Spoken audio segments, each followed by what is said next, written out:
I am Julian. I am 25 years old. Exactly 1 month ago, I returned home from the absolute most important business trip of my entire life, only to find everything I owned, every single piece of my existence, stuffed into heavy-duty black garbage bags and dumped unceremoniously at our front gate.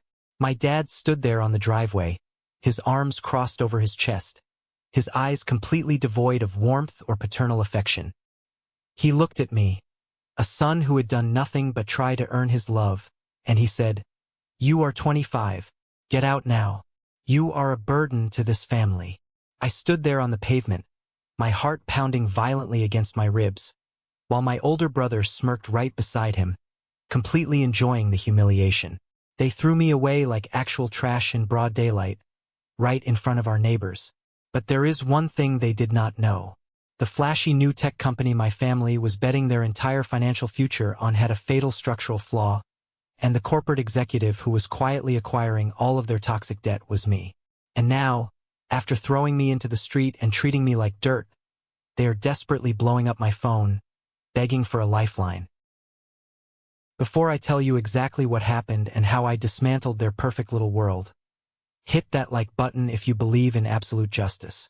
And do not forget to let me know where you are watching from in the comments section below. Your support means everything to me and helps me share this journey. Now, let us go back to where this nightmare actually began. The wind in Albuquerque had been warm and full of promise, but the air in Des Moines felt like a physical slap across the face as I stepped out of the rideshare vehicle in front of my childhood home. The sky was a bruised, heavy gray, perfectly matching the sudden, sinking feeling in the pit of my stomach. I had just closed a massive $2 million deal for my tech startup. It was the biggest professional milestone of my life.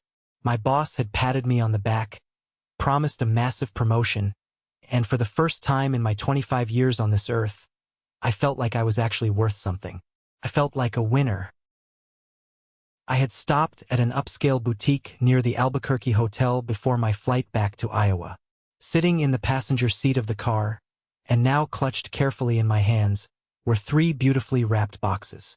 I had bought a heavy silver fountain pen for my father. I had purchased a pure silk scarf for my mother. I had even bought a hand-stitched, leather-bound journal for my older brother, Marcus. I honestly thought these gifts, paid for by my hard-earned salary, would finally be the key to unlocking the one thing I had chased my entire life, my family's approval. I wanted them to look at me and finally see a successful man, not just the family disappointment. I walked up the long, sweeping driveway of our Sherman Hill home, the gravel crunching under my dress shoes. I adjusted my laptop bag on my shoulder, ready to walk through the front door and announce my victory. Then I stopped completely dead in my tracks. Piled up against the heavy wrought iron front gate were 10 massive, heavy-duty black garbage bags. They were tied haphazardly, bulging awkwardly with various shapes. From one of them, the sleeve of my favorite gray college hoodie was poking out, caught and ripped in the plastic tear. A thick stack of my coding books was spilling out of another bag, the pages fluttering wildly in the cold Iowa breeze. My stomach completely bottomed out. The world tilted on its axis, the blood rushing out of my head. I recognized my desk lamp. I recognized my running shoes. The heavy oak front door of the house opened, and my father, Victor, walked out. He did not look surprised to see me standing there. In fact, he looked like a man who had been waiting for a scheduled delivery. He walked down the driveway with heavy, deliberate steps. Right behind him was Marcus. Marcus was 30 years old, the undisputed golden child of the family, and a man who had never faced a single consequence for his actions in his entire life. "What is this?" I asked, my voice barely above a whisper. I could not comprehend what I was looking at. My brain refused to process the visual information. My dad did not even blink. He did not show an ounce of hesitation or regret. "You are a burden, Julian. It is time for you to go. You packed my stuff while I was across the country?" I pointed at the garbage bags. My hands were shaking so violently I had to ball them into tight fists and press them against my thighs to hide the tremor. "You did not even give me a phone call? You did not give me a 30-day warning? You just threw my life on the dirt. You are 25 years old. my dad snapped, his voice sharp and loud enough for Mrs. Higgins, the neighbor walking her golden retriever across the street, to pause and stare openly at us. Marcus was on his own years ago. We have carried you long enough. You need to figure it out and stand on your own 2 feet. I looked over at Marcus. I was desperately looking for any sign of empathy, any trace of brotherhood, any indication that he thought this was wrong. Instead, Marcus leaned casually against the brick pillar of the gate, checked the time on his expensive watch, and shrugged his shoulders indifferently. Grow up, Julian. You are holding us back from reaching our full potential. Good luck out there. I looked up past them, toward the second-floor window of the master bedroom. The heavy curtain twitched. My mother, Sylvia, was standing right there in the shadows. She was watching her youngest son get thrown out into the street like a stray dog, and she did not have the courage or the basic maternal instinct to come downstairs and look me in the eye. They had orchestrated this entire event. They had deliberately waited until I was out of state, working my fingers to the bone to build a career, to permanently erase me from their perfect little lives without having to deal with the messy emotional fallout of an argument. The pain blooming in my chest was so sharp and intense I genuinely thought I was having a heart attack. A normal person might have screamed. I could have kicked the bags over. I could have demanded to go inside and get the rest of my belongings, or at least demanded a proper explanation.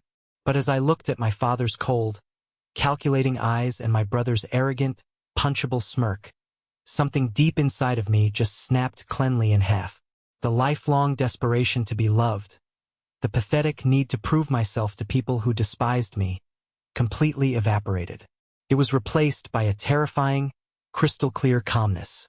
It was the kind of clarity that only comes when you realize you have absolutely nothing left to lose. I did not yell. I did not drop a single tear. I looked right into my father's eyes, holding his gaze until he slightly shifted his weight in discomfort, and I gave him a slow, deliberate, chilling smile. I turned around without saying another word. I walked back to my beat-up sedan parked on the street, opened the door, tossed the luxury gift bags from Albuquerque into the back seat, and got in the driver's seat. I started the engine and pulled away from the curb without looking in the rearview mirror even once. I did not know where I was going to sleep that night, but I knew with absolute certainty I was never going to beg those people for anything ever again. To truly understand the absolute cruelty of that moment at the gate, to comprehend why a family would discard their own flesh and blood like yesterday's trash, you have to understand the invisible, toxic hierarchy of my childhood home. Growing up in the affluent Sherman Hill neighborhood, our house was pristine. It looked like a picture from a real estate magazine. But inside those freshly painted walls, it was a psychological battleground where the rules were entirely rigged, and I was the designated loser from the moment I was born. Marcus was the shining star. He was 5 years older than me, louder, infinitely more charismatic, and absolutely ruthless when it came to manipulating my parents to get what he wanted. He was the classic golden child. When Marcus graduated high school, my parents proudly liquidated a significant portion of their 401k retirement fund just to buy him a brand new car and threw a massive, catered party in the backyard. They set up a massive college fund for him, ensuring he graduated debt-free. When I graduated 4 years later with higher grades and several academic awards, they handed me a generic greeting card with a $20 bill inside and explicitly told me I needed to start paying rent immediately if I wanted to continue sleeping in my childhood bedroom. There was no party. There was no college fund left for me. I paid $500 a month to my parents just to exist in that house. I paid for my own groceries, keeping my food on a designated bottom shelf in the refrigerator. I was the unpaid, live-in handyman. I fixed the leaky plumbing in the guest bathroom. I rewired the garage door opener when it broke in the middle of winter. I mowed the massive lawn every single Saturday morning without fail. I was essentially an ATM and a servant. Meanwhile, Marcus lived in a luxurious downtown apartment. I found out years later that my parents had secretly paid the massive down payment for that apartment.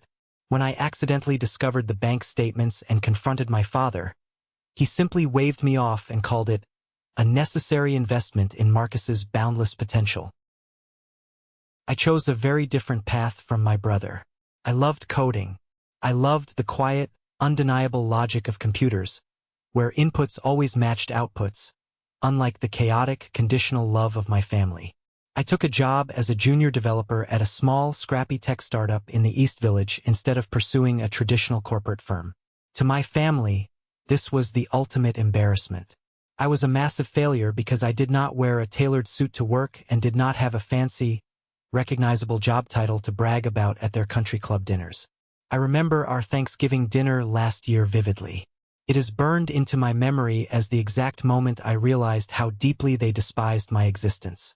The dining room table was loaded with a massive turkey, homemade cranberry sauce, and the finest expensive wine my parents could afford.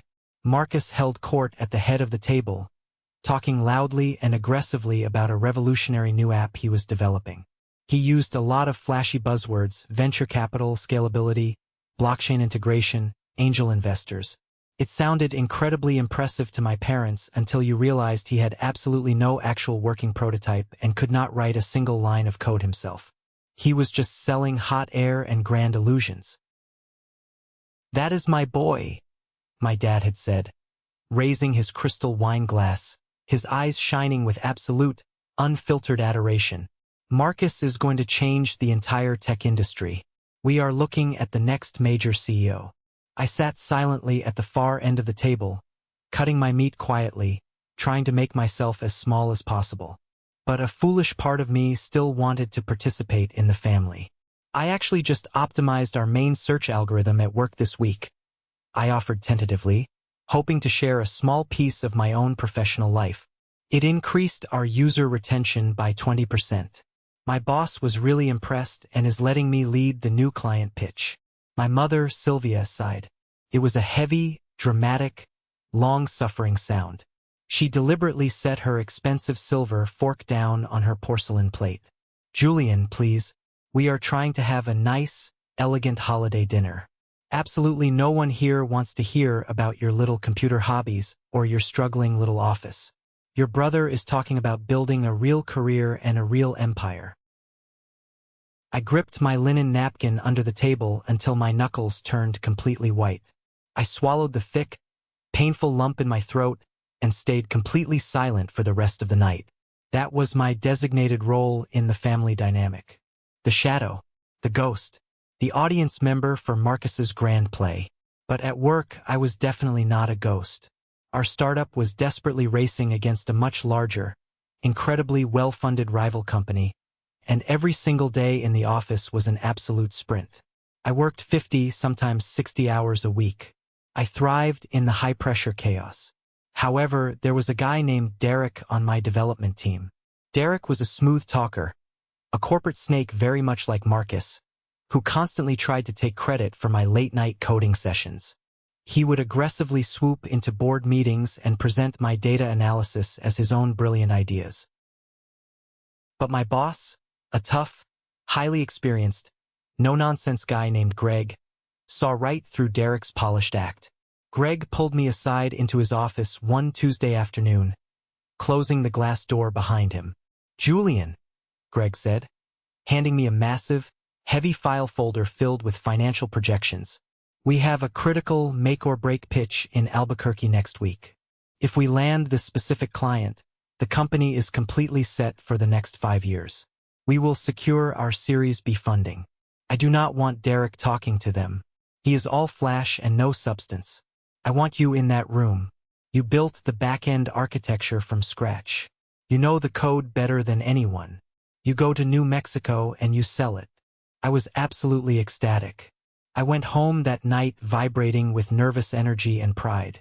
But the moment I walked through the heavy oak front door, my father ambushed me in the kitchen, blocking my path to the stairs. "Julian, good. You are finally home," Victor said, not even bothering to look up from reading the news on his iPad. "We are hosting a massive engagement party for Marcus and his new girlfriend this weekend.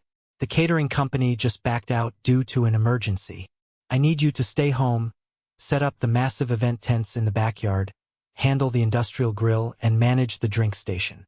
It is going to take all weekend, starting tomorrow morning." I froze, staring at him in disbelief. "Dad, I can't do that. I am flying to Albuquerque tomorrow morning. My company specifically selected me to lead a massive client pitch to a major conglomerate. It is the biggest opportunity of my entire career. If I land this, I could get a huge promotion and a massive salary increase. Victor finally looked up from his screen, his eyes narrowing in absolute disgust and irritation. That is fine, Julian, but the engagement party is significantly more important. Marcus is counting on us to deliver a perfect event. Your little startup job is not going anywhere important anyway. Just call in sick. Tell them you have the flu. Be a team player for your family for once in your selfish life. The sheer, unadulterated audacity of his demand physically knocked the wind out of me. He genuinely wanted me to throw away my entire career, to destroy my professional reputation, just to flip burgers and serve drinks for his favorite son's party. For the first time in my entire life, standing in that pristine kitchen, I found my spine. No, I said. My voice trembled slightly, but I locked eyes with him and held my ground firmly. I am going to Albuquerque. I am not missing this pitch for a party. My father's face went dark, angry red. The veins in his neck bulged. If you walk out that door tomorrow, Julian, do not expect us to celebrate or even care when your little hobby project fails miserably. I did not argue further. I walked upstairs to my room, packed my suitcase with my best suit, and left the house before the sun even came up the next morning. Albuquerque was an absolute revelation. I stood in a massive, high-rise glass-walled boardroom facing Harrison, the formidable CEO of a major tech conglomerate. My palms were sweating profusely, but the moment I opened my laptop and started talking about the intricate logic of the code, the fear completely vanished. I countered every single aggressive objection his executives threw at me. I ran a flawless, lightning-fast live demo of our software. When the brutal 2-hour presentation ended, Harrison stood up, walked across the long mahogany table, and shook my hand firmly. "You have a truly brilliant mind, Julian," Harrison said, his voice echoing in the quiet room. "We are signing the contract today. Your boss is incredibly lucky to have you on his team." We closed a $2 million deal on the spot. As I walked out of the building, my phone buzzed with a frantic text message from Greg. "You absolutely crushed it. Massive promotion and a massive salary bump waiting for you when you get back to the office. VP level, Julian." I was flying incredibly high. I bought the expensive gifts at the airport boutique, spending money I knew I would soon have. I excitedly texted my mother. "Nailed the pitch. Huge news for my career. Can't wait to celebrate with you guys when I land." She never replied. I stared at the phone for hours during the flight, telling myself she was just incredibly busy cleaning up after Marcus's spectacular party. I told myself that when I showed them the new, staggering salary numbers on my new contract, they would finally look at me the way they looked at Marcus. I was an absolute fool. I was a desperate, naive, pathetic fool chasing the phantom approval of toxic people who had already decided I was completely worthless. And the exact moment I saw those black garbage bags piled up at the gate in the cold Iowa air, the heavy blinders finally came off my eyes for good. The very first night after being thrown out was undeniably the hardest.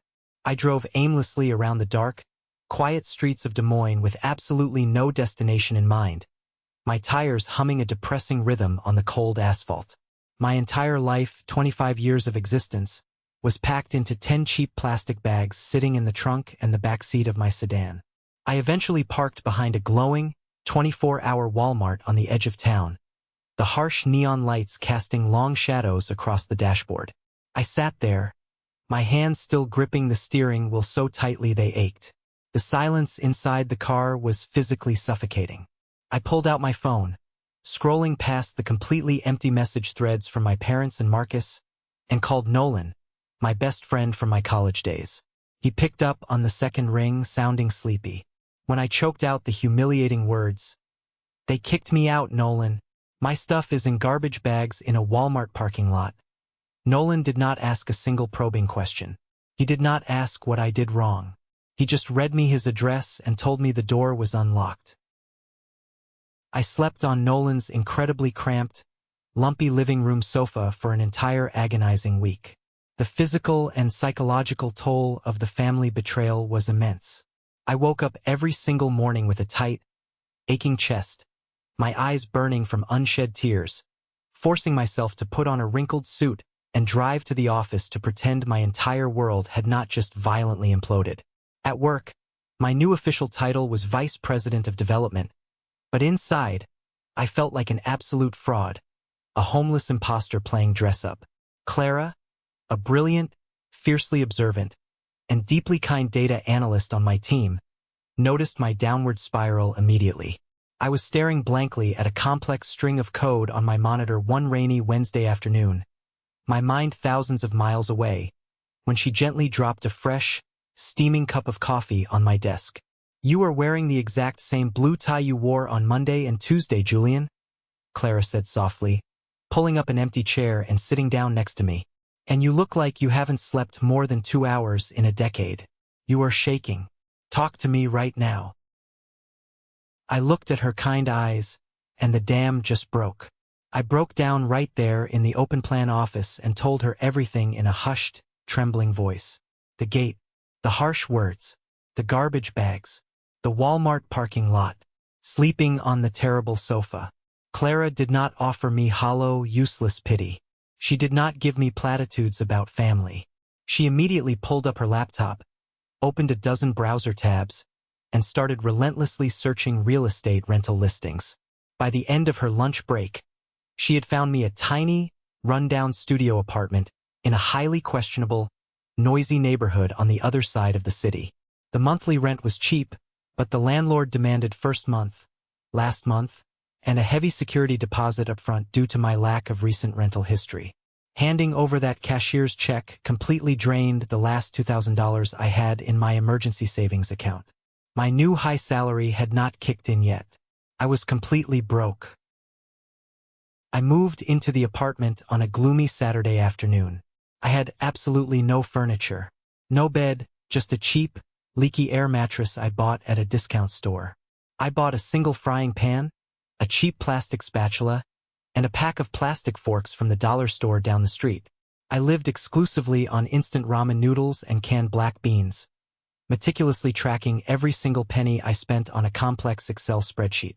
I was surviving, breathing in the smell of old dust and cheap cleaning products, but the heavy ghost of my father's cruel voice, "You are a burden," echoed relentlessly off the peeling paint of the studio walls every single night as I stared up at the ceiling in the dark. Exactly 2 weeks later, the ultimate, unforgivable betrayal hit me like a runaway freight train. I was sitting at my makeshift desk, which was actually just a cardboard box flipped upside down, drinking cheap instant coffee, when an automated alert popped up on my phone screen.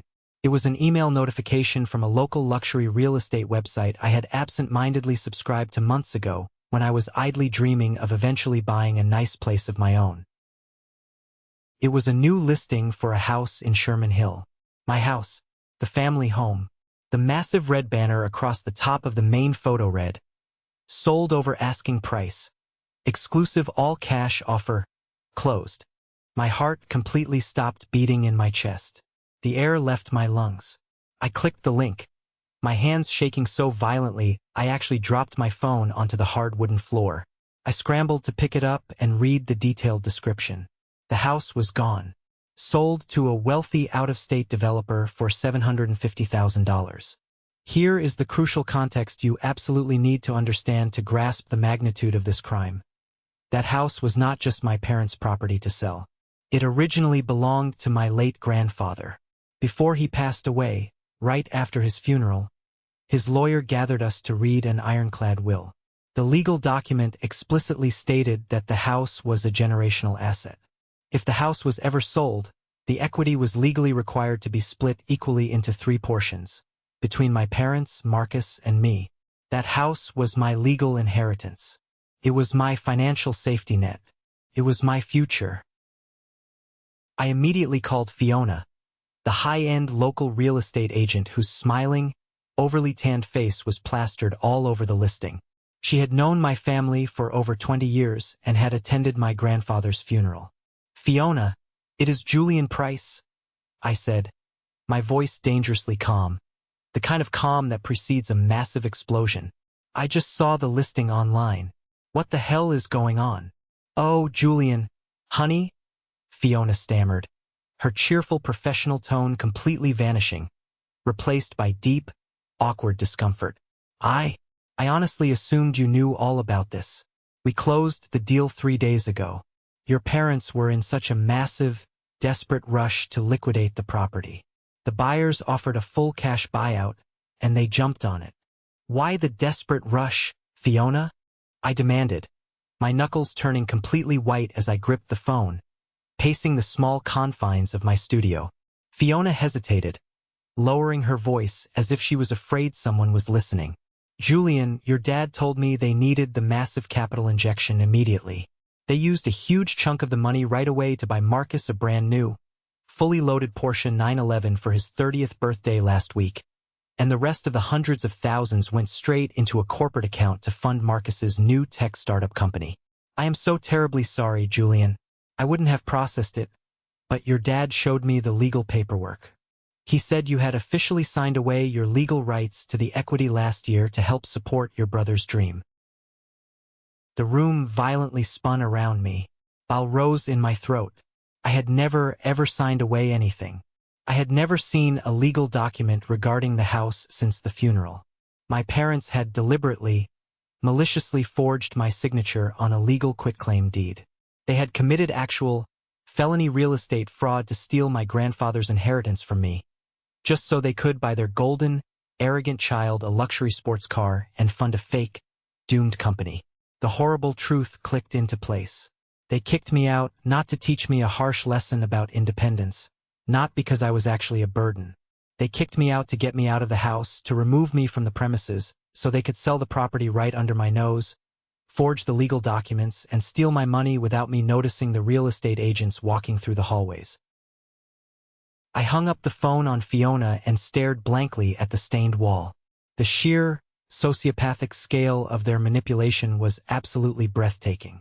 I dialed my father's number. My blood was boiling, rushing in my ears like a waterfall. He answered on the very first ring, probably expecting me to be calling to beg for grocery money. You sold the house, I said. No hello, no greeting, just pure venomous ice. There was a heavy, guilty pause on the line. I could hear the television playing in the background. We did what we had to do for the survival and future of this family. Julian, Victor said, his voice taking on that familiar, condescending tone. Marcus has a real, once-in-a-lifetime opportunity. His startup is going to make millions of dollars. The house was just sitting there doing nothing. You forged my signature on a legal document, Victor, I growled, dropping the title of Dad forever. You committed fraud. You stole my inheritance, my legal right, to buy that useless, arrogant idiot a Porsche. My father's voice turned incredibly nasty and aggressive. I am investing the family money in the son with an actual future. You are a selfish, ungrateful, pathetic brat who only cares about himself. If you try to drag this family into a messy lawsuit, if you try to ruin your brother's life with lawyers over some old paperwork, I swear to God, Julian, I will use every connection I have to make sure you never work in this city or this industry ever again. He violently hung up the phone. 10 seconds later, my screen lit up. I got a text message from Marcus. It was a high-resolution photo of him leaning casually against a gleaming, silver Porsche 911, wearing expensive designer sunglasses, holding the steering wheel. The caption underneath read, "Sucks to be you. Thanks for the ride. Move on, loser." I sat down heavily on the cold wooden floor of my empty, freezing apartment. I was shaking with an absolute primal rage. I could have called a lawyer right then and there. I could have walked into a police station and filed a criminal report for real estate fraud. But a lawsuit would take years of agonizing depositions, court dates, and legal fees, and my parents would just play the victim card to the entire town, crying about their vindictive youngest son. No, I did not want a messy, prolonged court battle. I wanted absolute, undeniable, instantaneous annihilation. They took my past and tried to illegally steal my future. But what they did not know was that I was already building an impenetrable empire in the shadows, and I was about to meticulously use their own greed, their own terrible financial decisions, to bury them alive. The toxic fallout from the fraudulent house sale rapidly rippled through the rest of my extended family, revealing exactly who everyone truly was beneath their polite Midwestern smiles. 2 days after the confrontation with Victor, my phone rang. The caller ID showed Aunt Beatrice. Aunt Beatrice was my mother's older sister, a woman who always baked me sugar cookies when I was a kid and constantly pretended to be the sweet, neutral peacemaker of the entire extended family. "Oh, Julian, my poor, sweet boy," Beatrice crooned into the phone, her voice dripping with thick, exaggerated, theatrical pity. "I just heard the terrible news about the house sale from your mother. I am so terribly sorry your parents did that to you. It is just awful. Are you okay, honey? Where are you living now? Do you even have enough money to eat? It must be so hard living in the slums." I was genuinely about to tell her the truth. I was so starved for familial affection that I was about to lean on her for emotional support, to tell her about the air mattress and the ramen noodles. But then, very faintly in the background of her end of the call, I heard a very specific, distinct sound. It was the sharp, crisp clink of heavy ice cubes hitting a crystal whiskey glass. And then, following immediately after, a muffled, deep chuckle. It was my father's laugh. Aunt Beatrice wasn't calling from her own home to check on my well-being. She had me on speakerphone while sitting in my parents' newly rented, hyper-expensive luxury townhouse. She was acting as their willing spy, trying to gather miserable, pathetic details about my current life so they could sit around the living room, drinking expensive whiskey bought with my stolen inheritance, and laughing at my pain. A cold, dead, hollow feeling settled permanently in the center of my chest. The last tiny thread tying me to my bloodline snapped. "I am doing just fine, Beatrice," I said, my voice incredibly smooth and devoid of any emotion. "In fact, I have never been better. Enjoy the whiskey." I hung up the phone before she could sputter a response and immediately blocked her number. I opened my contacts app and systematically, methodically went through the list. I blocked every single aunt, every uncle, every cousin. They were all infected by the same toxic loyalty to Victor and Sylvia. I had to cut the rot out of my life completely to survive. The brutal battlefield soon shifted directly from my personal life to my professional life. Marcus, incredibly high on his stolen hundreds of thousands of dollars and driving his new Porsche around town, decided he wanted to officially play the role of the big shot tech CEO. And where did he decide to flaunt his stolen, fraudulent wealth? Right in the lobby of my own territory. I walked into our startup's sleek, modern lobby one rainy morning, holding a cup of coffee, and stopped dead in my tracks. Marcus was standing right by the main reception desk. He was wearing an incredibly flashy, custom-tailored Italian suit, casually spinning the keys to his Porsche around his index finger, making sure everyone saw the logo. Standing right next to him, laughing at one of his terrible jokes, was Derek, my deeply jealous and incompetent coworker. And sitting on the expensive leather waiting sofa, looking highly entertained and engaged, was Gavin. Gavin was an incredibly wealthy, highly influential angel investor who provided the crucial, lifeblood funding for my company's most important projects. Marcus had not just come to gloat. He had specifically tracked Gavin down to my office building to aggressively poach him and steal our funding. "Julian, little brother," Marcus boomed, his voice echoing off the marble floors, deliberately ensuring the entire busy lobby heard him. He walked over, a predatory smile on his face, and clapped me incredibly hard on the shoulder, almost making me spill my coffee. "Just showing Gavin here what a real, scalable tech infrastructure looks like. My new company is preparing for a massive multi-million-dollar series of funding round next month. We are going to completely revolutionize the entire market." Derek smirked at me, crossing his arms.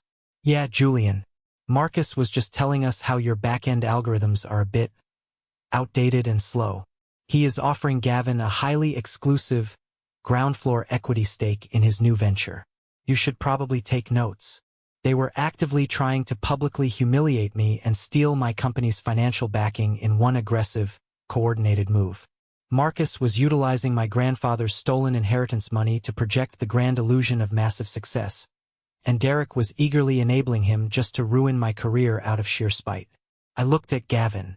Gavin was a shrewd, ruthless businessman, but even he was momentarily blinded by the extreme flashiness of Marcus's presentation, the tailored suit, and the undeniable fact that Marcus possessed massive, liquid capital to burn. In the tech world, money talks louder than logic. "Is that so?" I said calmly. I did not yell. I did not make a scene in front of the receptionists. I did not let them see a single ounce of fear or anger. I looked directly into Marcus's arrogant eyes. Building a secure, scalable back-end infrastructure is incredibly complicated, Marcus. It requires actual work, not just buzzwords.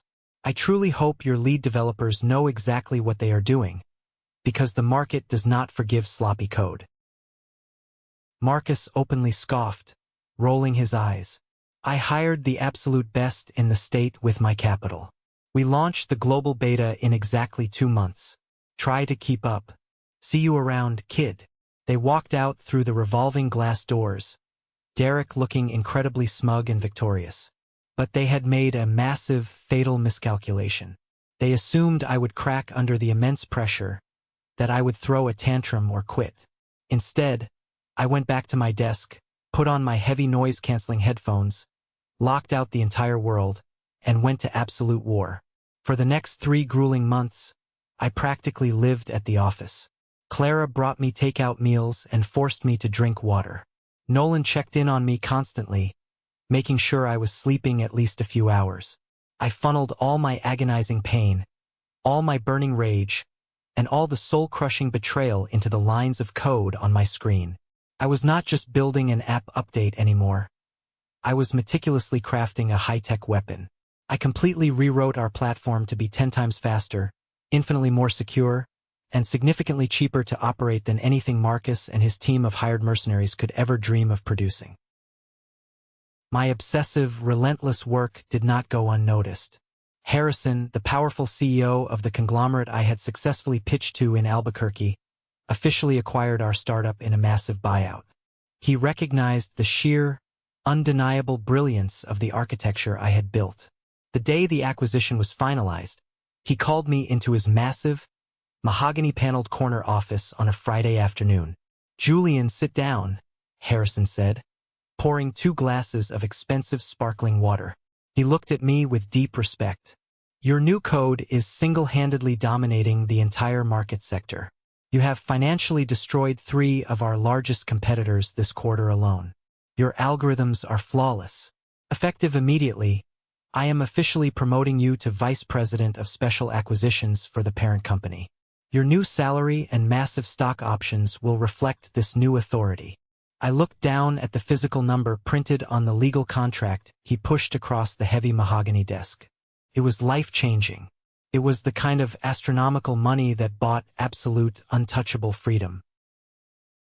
However, there is one very specific, highly sensitive project I want you to personally manage, Harrison continued, his tone turning serious as he leaned forward, interlacing his fingers.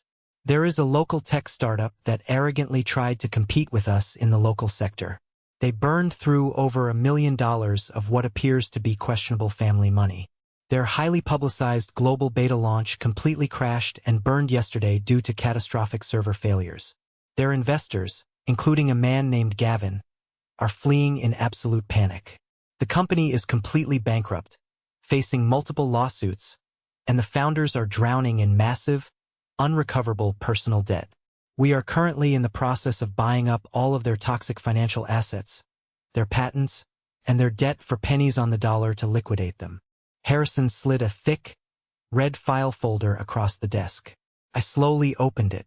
Staring back at me, printed on the front page of the bankruptcy filing, was the flashy logo of Marcus's company. I meticulously read through the detailed financial summaries. It was a bloodbath. Marcus had arrogantly leveraged absolutely everything. He had taken out massive, high-interest personal loans using my parents, Victor and Sylvia, as the sole legal guarantors. Because his tech was fundamentally flawed, built on lies, and our superior product had cornered the entire market, his app was completely dead on arrival. The bank was aggressively preparing to seize absolutely everything to cover the debt, including my parents' rented luxury townhouse, their remaining retirement cash, and Marcus's precious, beloved Porsche. And my new firm was buying that exact debt. And I was the sole executive in charge of collecting it. They thought I was forever buried under their garbage bags at the gate. They thought they had left me with absolutely nothing, a broken ghost in a Walmart parking lot. But a seed needs dark, dirty dirt to grow, and my roots were about to crack their entire fraudulent foundation wide open. Exactly 1 month had passed since I was violently thrown out of my childhood home. 30 entire days had evaporated since I stood on the freezing, unforgiving pavement of my old neighborhood and looked at my entire 25 years of existence violently stuffed into heavy-duty black garbage bags. In the incredibly short span of those 30 days, the universe had completely flipped its axis, delivering a brand of poetic justice that no Hollywood screenwriter could ever possibly invent. I was sitting in my brand-new, massive, glass-walled corner office on the absolute top floor of the corporate headquarters. I was wearing a meticulously crafted, custom-tailored navy blue Italian suit that cost significantly more than my very first car. I was looking out over the sprawling, sunlit downtown skyline of Des Moines, watching the tiny cars move like ants on the streets below. I was officially the vice president of special acquisitions. My new executive desk was massive, carved from incredibly heavy, dark walnut wood, and it was completely clear except for my high-end laptop and one single, thick, blood-red legal file folder. That specific red folder contained the absolute, mathematical, undeniable financial ruin of my older brother. I had spent the last entire week meticulously reviewing the incredibly dense bankruptcy filings, the defaulted, high-interest bank loans, and the aggressive corporate foreclosure notices permanently tied to Marcus's fraudulent, hollow tech startup. It was a spectacular, glorious, unmitigated disaster of epic proportions. Marcus had arrogantly burned through every single penny of my stolen inheritance, the massive real estate payout from our grandfather's house, and our parents' entire life retirement funds in a matter of mere weeks. The highly publicized global beta launch of his supposedly revolutionary application, which he had obnoxiously bragged about in the lobby of my old building, was a catastrophic, irrecoverable failure. The server architecture completely collapsed within the first 10 minutes of going live to the public. His major financial backers, including the incredibly wealthy angel investor Gavin, had immediately panicked and filed massive breach of contract lawsuits to aggressively recoup their capital. The entire fragile house of cards had violently collapsed, leaving nothing but a smoking crater of debt. And because my new parent conglomerate aggressively sought to eliminate any and all local market competition, we swooped in like corporate vultures. Harrison, my CEO, had authorized my department to buy up all of Marcus's toxic financial assets, his defaulted loans, and his company's worthless intellectual property for absolute pennies on the dollar.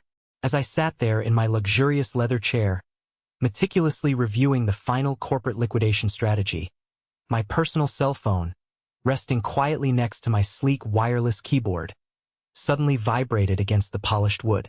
The digital screen lit up brightly, displaying a specific contact name I had absolutely not seen since the horrifying day I was evicted like a stray dog. Mom! I simply stared at the glowing screen. My heart remained completely, entirely steady. My pulse did not elevate. I did not feel the familiar, sickening spike of childhood anxiety or the desperate, pathetic, ingrained need to answer the call to seek her elusive approval. I simply watched the phone ring silently until it automatically went to voicemail. 10 seconds later, the screen lit up and it rang again. And then again. And again. Over the course of the next 4 agonizingly long hours, as I casually drank my premium imported espresso and finalized the aggressive corporate acquisition strategy with my legal team, my mother called my cell phone exactly 44 times. She also sent an absolute barrage of frantic, grammatically incorrect, disjointed text messages that flooded my notification center. Julian, please pick up the phone right now. We are in terrible, terrible trouble. Marcus's company hit a minor financial snag. The aggressive bank suddenly froze all of our checking accounts. We need your financial help immediately. Julian, you are our youngest son. We share the same blood. Please do not ignore your family in our ultimate hour of need. Where are you living? The sheer, unadulterated audacity of her messages was almost mathematically impressive. She had cowardly stood behind a heavy bedroom curtain and silently watched my father throw me into the freezing street. She had eagerly signed off on felony real estate fraud to illegally steal my beloved grandfather's legacy. And now, exclusively because the stolen money had completely evaporated into thin air, she suddenly remembered she had a second son who possessed a steady salary. Out of morbid, clinical curiosity, I finally decided to listen to the very last voicemail she left on my machine. Her voice was trembling violently, entirely stripped of its usual arrogant, country club polish and condescending tone. Julian, please, I am begging you. Your stubborn father will not admit it out loud, but we are completely, totally ruined. The bank is aggressively threatening to send repo men to take Marcus's car, and they are putting a lien on our luxury townhouse. We know you have a steady, reliable salary at that little tech startup in the East Village. We urgently need you to come to the bank and co-sign a massive bridge loan for us to stop the foreclosure. We are your family. Please, Julian, call me back right now. I calmly deleted the pathetic voicemail, locked my phone screen, and placed the device inside my tailored suit jacket pocket. I had a significantly more important engagement to attend to that evening. It was the highly anticipated night of the annual Midwest Tech Innovation Gala, the absolute most exclusive, high-profile corporate networking event of the entire year. The grand, sprawling ballroom of the downtown Marriott Hotel was absolutely packed to the brim with powerful venture capitalists, tech billionaires, local politicians, and industry leaders. I was attending this prestigious event not as an invisible junior developer fetching coffee, but as the recognized right-hand man to Harrison, the CEO of the most powerful, dominant conglomerate in the entire room. When I arrived at the luxurious venue, the atmosphere was incredibly electric. Massive, sparkling crystal chandeliers cast a warm, golden glow over the vast sea of expensive, custom-tailored tuxedos and flowing designer gowns. Professional waiters wearing white gloves effortlessly carried heavy silver trays loaded with expensive vintage champagne and gourmet hors d'oeuvres. For the very first time in my entire 25 years of life, I actually belonged in a room like this. I was not hiding in the dark shadows. I was not pushing peas around my plate in silence. Powerful people were deliberately walking up to me, shaking my hand firmly, and congratulating me on the recent, massive corporate acquisitions my specialized department had just aggressively pulled off. Clara, wearing an absolutely stunning, floor-length emerald green silk dress, was standing proudly by my side, her intelligence and grace matching the energy of the room perfectly. Nolan had even managed to snag an exclusive invitation through his accounting firm and was standing across the massive room, thoroughly enjoying the premium open bar. I was standing near the main stage podium, deeply engaged in discussing complex global market trends with a prominent, highly respected corporate attorney, when the heavy oak double doors at the far back of the ballroom suddenly swung open with a loud, disruptive bang. The interruption was immediate and incredibly jarring to the elegant atmosphere. Walking aggressively through the doors, arguing loudly and obnoxiously with the venue's security guards, were Victor, Sylvia, and Marcus. They looked absolutely, undeniably terrible. Victor was wearing an incredibly old, heavily wrinkled, ill-fitting tuxedo that looked like it had been violently pulled from the dusty back of a forgotten closet. Sylvia was wearing an outdated dress that was entirely too flashy and inappropriate for the highly elegant room, her heavy makeup applied thickly in a desperate attempt to hide the dark, exhausted, sunken circles under her terrified eyes. But Marcus undeniably looked the absolute worst of them all. The former golden child, the arrogant, self-proclaimed tech visionary who drove a Porsche, looked like a hollowed-out, pathetic shell of a human being. He was sweating profusely under the bright ballroom lights, his eyes darting nervously and frantically around the crowded room like a trapped animal. He looked completely, utterly defeated by the crushing weight of his monumental failures. They had clearly used old, expired, completely invalid guest passes from Marcus's incredibly brief period of fake industry relevance to aggressively bluff their way past the confused front desk staff. They were desperately scanning the massive crowd with hungry, panicked eyes. And then Victor's gaze locked directly onto me. His face instantly hardened into that deeply familiar, toxic mask of demanding, unquestionable patriarchal authority. He aggressively pushed his way past a group of highly respected software engineers, practically dragging my terrified mother and broken brother behind him like a crazed general leading a doomed infantry directly into a minefield. I calmly and politely excused myself from the corporate attorney I was speaking with and slowly turned around to face my toxic bloodline. Clara immediately stepped slightly behind me, her sharp eyes narrowing in extreme distaste, as she instantly recognized their faces from the horrifying stories I had shared with her during my darkest nights. "Julian?" Victor snapped aggressively, his harsh voice tight and deliberately loud, immediately attempting to establish his absolute dominance over me in the middle of the crowded, quiet ballroom. "We have been calling your damn cell phone all entire day. Why the hell are you ignoring your own mother's desperate phone calls? Do you have any idea what we are going through?" I took a slow, deliberate, incredibly calm sip of my imported sparkling water, letting the silence stretch out uncomfortably before I finally spoke. "Hello, Victor, Sylvia, Marcus," I said, my voice projecting clearly over the low hum of the ballroom. "You are actively crashing a highly exclusive, private corporate event. You are not on the guest list. You need to turn around and leave immediately before I have the building security forcefully escort you out into the street." Victor's face turned a violent, dangerous shade of purple. He stepped aggressively forward, invading my personal space, lowering his voice into a harsh, venomous, threatening whisper. "Do not ever speak to me like that, you arrogant, ungrateful little brat. We are your family. We share the same blood. We are currently in a temporary, incredibly stressful financial bind, and you are going to help us right now. I know you finally got a minor, pathetic promotion at your little startup company. You are going to leave this stupid party, you are going to come to the bank with me first thing tomorrow morning, and you are going to use your new salary to co-sign a massive personal loan for Marcus. He urgently needs heavy capital to restructure his app and appease his angry investors." I actually laughed out loud. It was a cold, sharp, genuinely amused sound that made Marcus physically flinch backward. "You honestly want me to take out a massive bank loan for the exact same brother who stood by and smirked while you threw my entire life into plastic garbage bags?" Sylvia desperately reached out, her hands shaking violently, and tightly grabbed my forearm. Her grip was incredibly desperate, her perfectly manicured nails digging into my expensive suit jacket. "Julian, please. You absolutely have to understand our position. Your father made a slight, unfortunate financial miscalculation. We used the house money to help your brother, and now the aggressive bank is threatening a massive, devastating lawsuit against us. They are going to take absolutely everything we own. You have a moral duty to this family.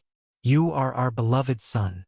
I officially stopped being your son the exact second you forged my legal signature on a quitclaim deed to illegally steal my grandfather's real estate inheritance," I said, my voice dropping to a freezing, utterly lethal register that completely froze the blood in her veins.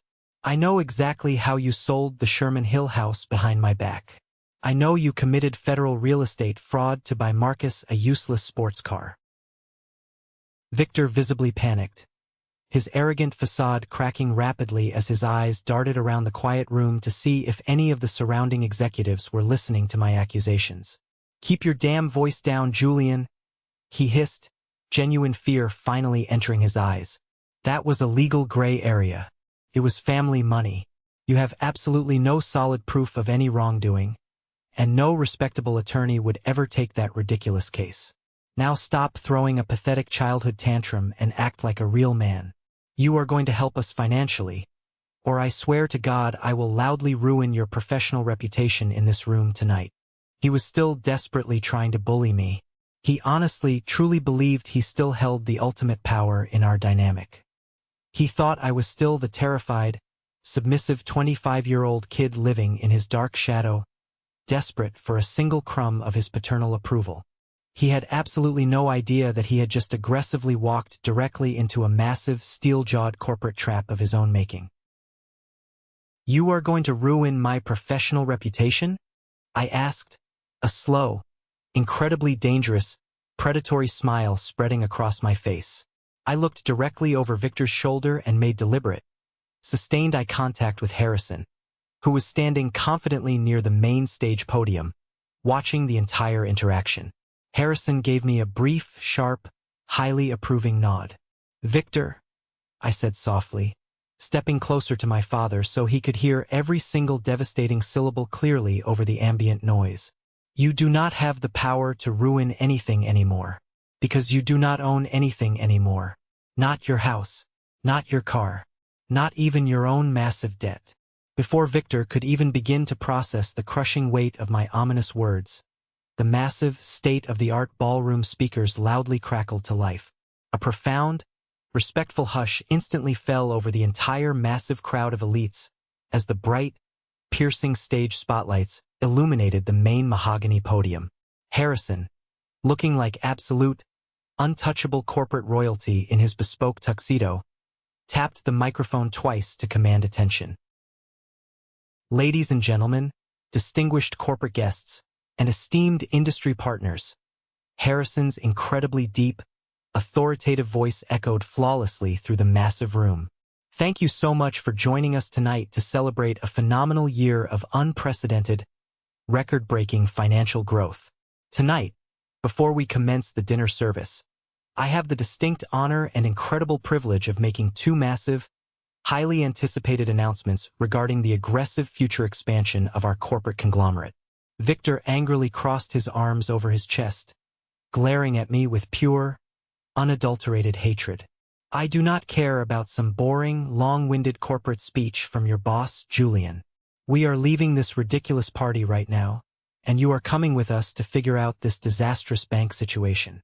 Shut your mouth and listen to him," I commanded, my voice slicing through the tense air between us like a freshly sharpened razor blade. Marcus stared at me, his jaw literally dropping open, completely and utterly shocked by the sheer, unyielding authority and absolute dominance in my tone. I was no longer the submissive ghost he used to mock. "First," Harrison continued enthusiastically from the brightly lit stage, his eyes scanning the quiet room, "I want to officially and publicly introduce the absolute newest member of our global executive board.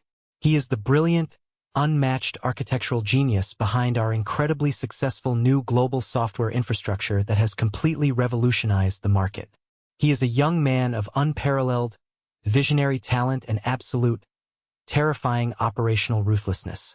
Please join me in congratulating our new Vice President of Special Acquisitions, Mr. Julian Price." The entire massive ballroom instantly erupted into thunderous, deafening applause. Hundreds of incredibly wealthy venture capitalists, industry titans, and elite corporate executives physically turned toward me, smiling broadly and raising their expensive crystal champagne glasses in a highly unified, deeply respectful salute. Clara beamed brightly beside me, her eyes shining with immense pride.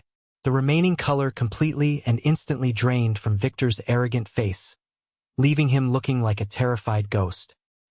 He looked at the brightly lit stage, then slowly turned his head to look back at me, his eyes wide with absolute, unadulterated horror and disbelief. Sylvia let out a very small, highly strangled, pathetic gasp, her shaking hand flying up to cover her mouth in shock. Marcus took a clumsy, stumbling step backward, looking exactly as if he had just been physically struck in the chest with a sledgehammer. "Vice President?" Victor whispered, his voice cracking horribly, his entire worldview completely shattering in real time. That is mathematically impossible. You work at a tiny, struggling, pathetic startup in the East Village. You do not belong here. My startup was aggressively acquired by Harrison's massive firm exactly 3 months ago. Victor, I said, my voice perfectly level, thoroughly and deeply enjoying the absolute, suffocating devastation aggressively radiating from my family. My new executive salary is firmly in the 7 figures. I personally manage a highly aggressive acquisitions division with a multi-million-dollar annual operating budget. I am the man making the decisions now. But the horrifying nightmare for my toxic family was absolutely not over yet. Harrison was not finished delivering the devastating blows. Secondly, Harrison announced loudly, the massive crowd instantly quieting down again to hang on his every single highly anticipated word. Our aggressive corporate acquisitions department, personally and brilliantly led by Vice President Price, has just successfully completed the highly aggressive takeover and total liquidation of a struggling local competitor. The incredibly flawed company known as Apex Innovations, originally founded by Mr. Marcus Price, officially filed for total Chapter 7 bankruptcy yesterday afternoon following a catastrophic product launch. Harrison smiled incredibly coldly from the stage, his eyes locking directly onto Marcus in the crowd. I am highly pleased to announce tonight that our firm has successfully purchased 100% of Apex Innovations' toxic financial assets, all of their defaulted bank loans, and their entirely worthless intellectual property for absolute pennies on the dollar to completely eliminate them from the market. Harrison raised his champagne glass directly toward me. We are now the sole legal, undisputed debt holders of that failed, miserable enterprise. Thank you, Julian, for executing an absolutely flawless, highly profitable corporate liquidation. The loud applause roared through the room once again, but I did not bother to look at the stage or acknowledge the crowd. I kept my cold, unyielding eyes locked directly onto my older brother. Marcus was visibly, violently shaking. Cold sweat was pouring down his forehead, completely ruining the expensive collar of his shirt. He finally, truly understood the horrific gravity of his current situation. Julian, Marcus stammered, his voice incredibly pathetic, weak, and terrified. You personally bought my company's debt? You are the faceless corporate entity the massive bank sold my loans to. I did not just aggressively buy your company's corporate debt, Marcus, I said, stepping right into his personal space, forcing him to look me directly in the eyes, ensuring he felt my absolute dominance. I aggressively bought your personal debt as well. I bought the massive, high-interest personal loans you arrogantly took out using Victor and Sylvia as your sole legal guarantors. I legally and entirely own the financial lien on the expensive luxury townhouse you are currently renting. I legally own the absolute repossession rights to the silver Porsche 911 sitting in the valet parking lot outside right now. Sylvia immediately began to openly, hysterically sob right there in the middle of the elegant ballroom. People in the surrounding crowd were starting to stare openly at our small, tense circle, whispering to each other and pointing at the incredibly pathetic, highly entertaining spectacle my ruined family was actively making. You absolutely cannot do this to us, Victor growled desperately, though his voice lacked any real, tangible power. It was the pathetic, desperate, dying breath of a completely defeated, broken tyrant who realized his reign was over. I am your father. I demand that you cancel this entire debt immediately. You have the money. You are a wealthy vice president now. You can afford to fix this massive mistake. I will absolutely not spend a single penny of my hard-earned money to fix your staggering incompetence, Victor, I replied, my voice completely and utterly devoid of any human mercy. I calmly reached into the interior breast pocket of my custom-tailored suit jacket and pulled out a crisp, heavy, highly official legal envelope. I shoved it aggressively against Victor's chest, forcing his shaking hands to take it from me. What the hell is this? Victor asked, his hands trembling violently as he stared down at the highly intimidating official law firm logo stamped in thick black ink on the top corner. That is a formal, legally binding notice of impending, massive litigation, I stated clearly, ensuring Marcus and Sylvia heard every single devastating syllable of my explanation. You honestly thought you could arrogantly forge my legal signature on a quitclaim deed and steal my grandfather's massive real estate inheritance without facing any severe consequences. You actually thought I was a terrified, weak little kid who wouldn't aggressively fight back to protect what was mine. You were completely wrong. That thick envelope contains highly detailed copies of the independent forensic handwriting analysis, conclusively proving beyond a shadow of a doubt that you maliciously forged the deed. It also contains the official, damning paperwork my high-powered corporate attorney officially filed with the local district attorney this very morning. Victor literally dropped the heavy envelope onto the expensive carpet like it was physically burning his hands with hellfire. "You called the police on your own parents?" he gasped, his eyes wide, completely and utterly horrified by the sheer ruthlessness of my strategic counterattack. "I am holding you fully, legally, and financially accountable for committing felony real estate fraud." I corrected him incredibly coldly, offering no comfort. "If you ever attempt to contact me again on my phone, if you ever aggressively show up at my corporate office, my private home, or if you ever crash another one of my exclusive events, my highly paid legal team will aggressively press maximum criminal charges, and I will personally ensure that you spend the entirety of your miserable retirement sitting in a federal prison cell." I slowly turned my head and looked directly at Marcus, who was now quietly, pathetically weeping, the arrogant golden child completely and totally stripped of his protective armor and his fake wealth. "And Marcus, I highly recommend you enjoy the incredibly long, cold walk home tonight. I permanently dispatched the aggressive repo men exactly an hour ago. Your precious luxury Porsche is already gone." Let's pause for a moment. Thank you for staying with me this far, you're truly amazing. Please help me by liking the video and commenting the number 1 below so I know you've been here with me until this point.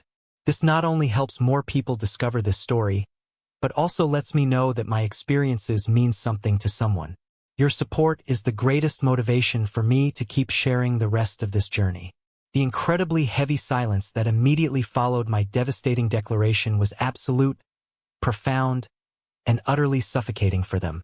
The surrounding massive crowd of tech billionaires, investors, and elite corporate executives had politely turned their attention back to the stage to listen to the remainder of the presentation.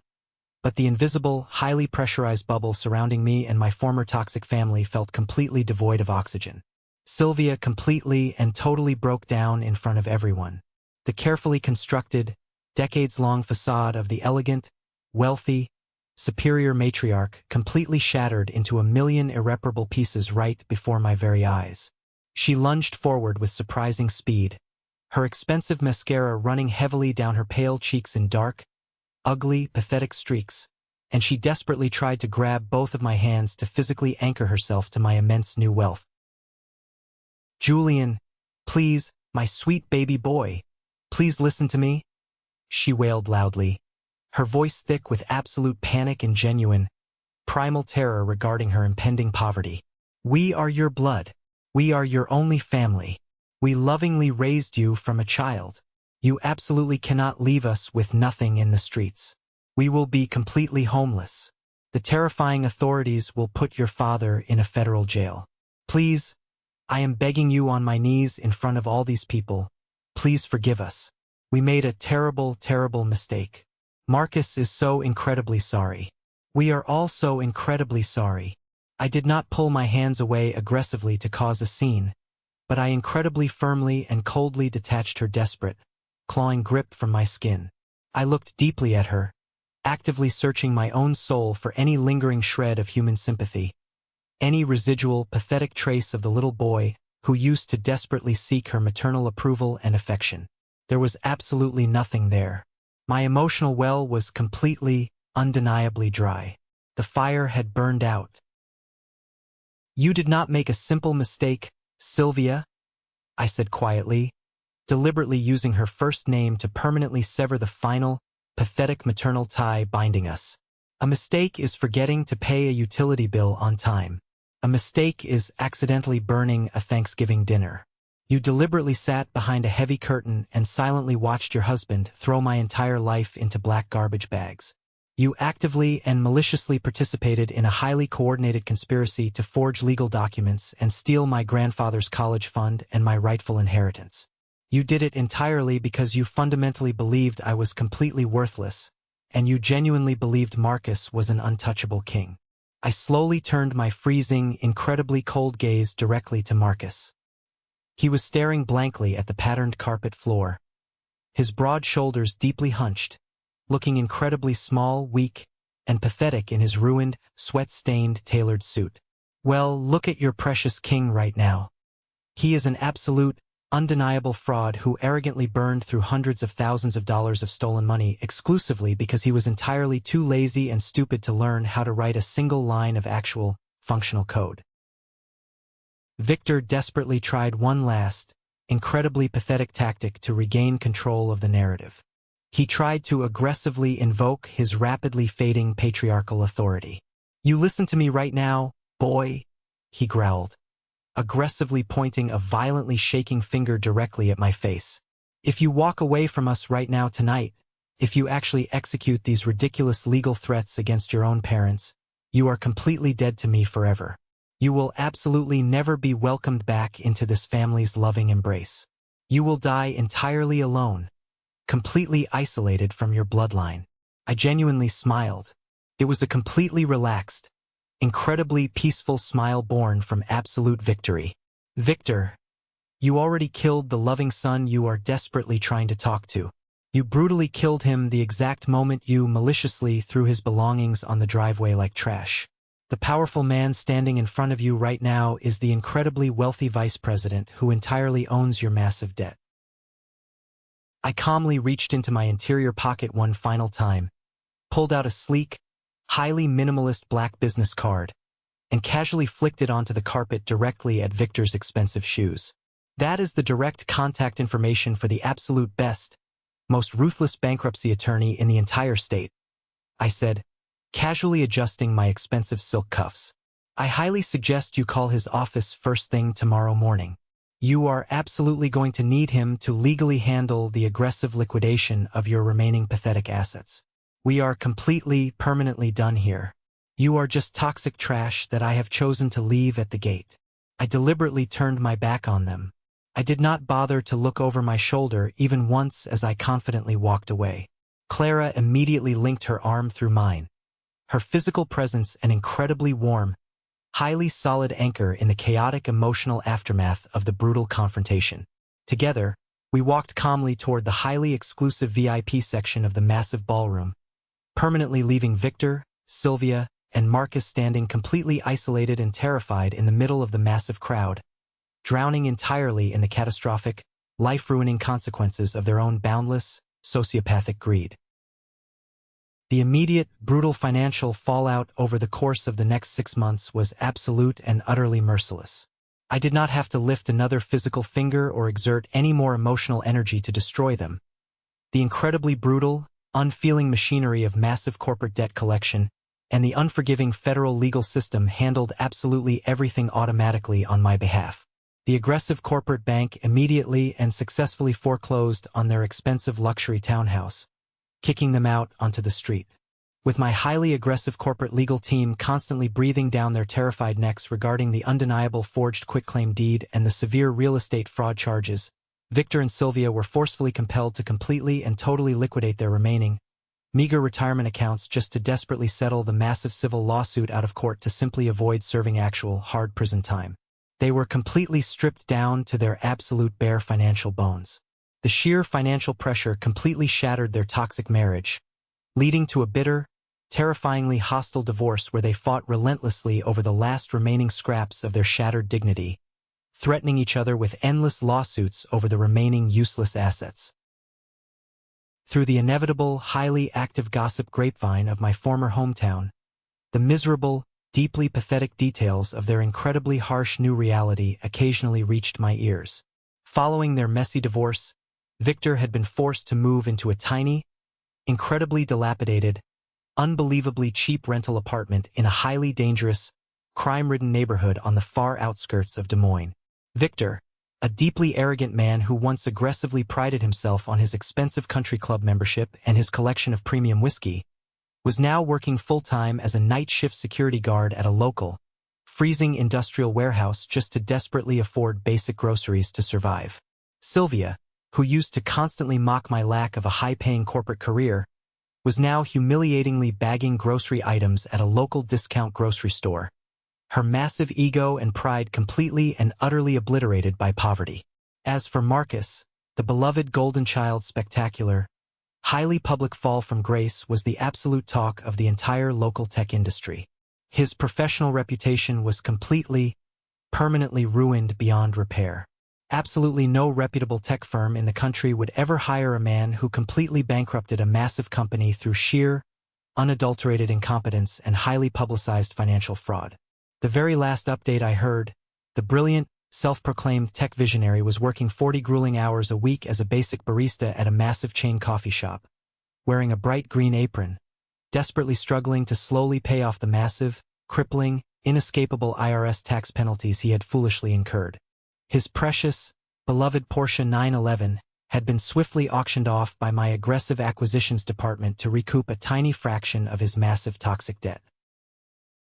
They were completely, undeniably ruined, permanently trapped in a miserable, suffocating, inescapable prison entirely constructed by their own massive arrogance and unbelievable cruelty. I felt absolutely no guilt regarding their fate. I felt no overwhelming triumph or joy either. I simply felt an overwhelming, incredibly profound sense of absolute peace. The heavy, highly toxic family tumor had finally been completely, surgically removed from my life forever. The profound, incredibly complex process of deep psychological healing did not simply happen overnight. You absolutely do not just effortlessly walk away from 25 long years of deep systemic emotional abuse and instantly become a completely whole, well-adjusted human being. The massive betrayal leaves incredibly deep, entirely invisible emotional scars that require incredibly deliberate, highly painful internal work to fully repair. Exactly 2 days after the incredibly explosive, highly public confrontation at the corporate gala, I nervously walked into the quiet, warm, deeply sunlit office of Dr. Aris. He was a highly recommended, incredibly experienced clinical psychologist specifically specializing in severe family trauma, complex childhood neglect, and recovering from narcissistic abuse.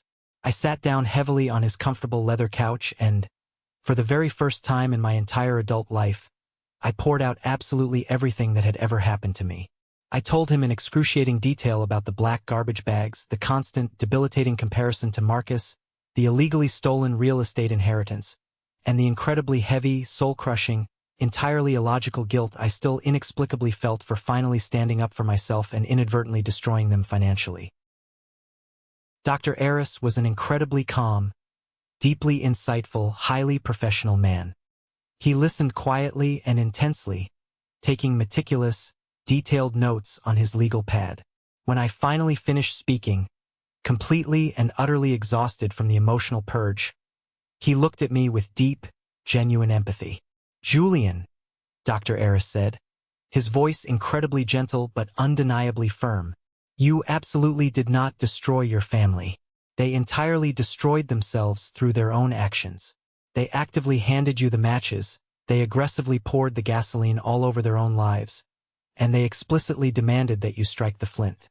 Setting a highly firm, absolutely unyielding boundary to aggressively protect yourself from toxic parasites is not an act of cruelty or malice. It is the absolute ultimate act of vital self-preservation. You are currently grieving and mourning the powerful illusion of the loving parents you desperately wished you had. You are absolutely not mourning the deeply flawed, highly toxic, dangerous people who actually exist in reality." Those intense, weekly therapeutic sessions with Dr. Aris rapidly became my absolute lifeline to sanity. Week after grueling week, he patiently helped me systematically dismantle and completely rewrite the highly toxic emotional programming my parents had aggressively installed in my brain since childhood. He taught me that my fundamental, inherent human worth was not exclusively tied to my financial utility or my ability to solve their problems. He taught me that I absolutely did not have to constantly earn my basic right to exist on this planet through endless acts of exhausting service or massive financial sacrifice. As my internal psychological landscape slowly began to genuinely heal, my external reality aggressively blossomed into something truly beautiful and deeply fulfilling. Exactly 6 months after the confrontation at the gala, I confidently used my substantial corporate executive bonuses and my incredibly heavy stock options to officially purchase my own beautiful home. It was absolutely not a massive, ostentatious, deeply tacky mansion specifically designed to aggressively impress shallow neighbors. It was a beautiful, completely sprawling, architecturally stunning mid-century modern house nestled perfectly in a highly quiet, heavily wooded, peaceful suburb far outside the noisy city limits. It featured massive, breathtaking floor-to-ceiling windows, a highly advanced state-of-the-art kitchen, and a massive, incredibly peaceful backyard filled with ancient oak trees. It was my absolute sanctuary. It was a beautiful space entirely funded by my own brilliance and extremely hard work, completely and totally free from the suffocating, dark shadow of Victor and Sylvia. I meticulously filled the massive house not just with highly expensive modern furniture, but with genuine, absolutely unconditional human love. I intentionally and carefully built my own beautiful chosen family. Nolan, the incredibly loyal friend who had selflessly given me his cramped couch when I was essentially homeless and terrified, became a highly permanent, beloved fixture in my new home, often coming over for loud, joyful weekend barbecues. Penelope, a truly brilliant, highly energetic software engineer I met at an exclusive industry networking event, constantly brought vibrant, beautifully chaotic energy to our frequent dinner parties. And then, of course, there was Clara, the incredibly intelligent woman who had found me my terrible, highly depressing studio apartment, who had aggressively forced me to eat when I was practically starving myself, who had stood absolutely steadfastly by my side when I fiercely faced my terrifying demons at the gala. Our highly successful professional partnership naturally, beautifully, and incredibly deeply evolved into a profound, highly committed romantic relationship. We successfully built a beautiful life entirely based on immense mutual respect, absolute intellectual equality, and complete, unyielding trust. One incredibly crisp, highly beautiful Tuesday morning, exactly about a year after the massive confrontation at the gala, I was standing comfortably in my massive kitchen, happily drinking premium imported coffee, when Clara walked in carrying the daily stack of mail. She smiled warmly and casually handed me a thick stack of various envelopes. Nestled quietly near the very bottom of the massive pile was an incredibly cheap, heavily wrinkled white envelope. The handwriting on the front of the envelope was incredibly shaky, deeply uneven, and barely legible, but my brain instantly recognized the jagged script. It was undeniably from Victor. I stared intently at the cheap envelope for a very long time. Exactly 1 year ago, a highly unexpected letter from my powerful father would have immediately sent my heart racing with a desperate, incredibly pathetic hope for a genuine apology, a profound hope for some tiny, insignificant crumb of paternal validation to make me feel worthy. But standing there right now, in my own beautiful home, wearing a highly comfortable cashmere sweater, happily listening to Clara quietly humming a beautiful tune while she effortlessly prepared breakfast, I suddenly realized something truly, incredibly profound. I simply, completely, and utterly did not care what the letter inside actually said. Whether it contained a genuine, deeply tearful apology entirely born from their current, highly miserable, crushing poverty, or simply another desperate, highly manipulative plea for a massive financial rescue from their self-inflicted disaster, it was completely and totally irrelevant to my current existence. Their toxic words had absolutely zero power over me anymore. The incredibly heavy, suffocating iron chains were completely and permanently broken forever. I did not open the cheap envelope. I did not even bother to hold it up to the bright morning light to try and read the contents through the paper. I simply walked incredibly calmly over to the heavy-duty, highly expensive industrial paper shredder sitting quietly in the corner of my large home office.